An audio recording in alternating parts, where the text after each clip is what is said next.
আসসালামু আলাইকুম আফুরা ভাইয়ারা, সবাই কেমন আছেন? এখানে সকালে নাস্তা বানানোর জন্য রুটি বানাবো। এখানে পরিমাণ মতো লবণ পানি দিয়ে কাইগুলোকে ভালো মধ্যে নিব। এটা দেখতে পাচ্ছেন কাইগুলোকে ধরা হয়ে গেছে, একটু কি সুন্দর শেপ করে নিচ্ছি। এখানে চা বানানোর জন্য চা বানাইতেছি, রুটি বানাইতেছি। এখন রুটিগুলোকে আমি সুন্দর করে এক এক করে সেঁকে নিব। তো সবাই সাপোর্ট করবে। এখানে কালা খাইছি ঝোঁকে কালা বলে ওগুলো খাইছি। এখানে রান্না করার জন্য পেঁয়াজ ভাজি করবো। দেখতে পাচ্ছ পেঁয়াজ, রসুন, কাঁচামরিচ এগুলো নিয়ে নিয়েছি। এখানে আমি সামান্য পরিমাণ জিরে আর হলুদের গুঁড়ো দিয়ে দিব। এভাবে ভাজি করলে খাইতে খুব মজা লাগে, তোমরা করিও।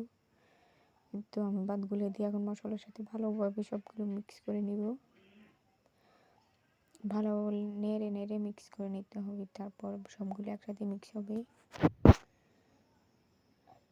তো সবাই সাপোর্ট করবে। তো এখানে আমার ভাজি হয়ে গেছে, দেখতে পাচ্ছ কত সুন্দর লাগতেছে খাইতে, কিন্তু খুব মজাই লাগতেছে এগুলো। এরপর এখানে দুপুর রান্না করার জন্য হেলুর খাসি নিচ্ছি, ধনিয়া পাতা, কাঁচামরিচ এগুলো নিয়ে নিচ্ছি রান্না করার জন্য। এখানে পুকুরে মাছ নিচ্ছি, মাছগুলোকে ভাজি করবো আর ওগুলো রান্না করব।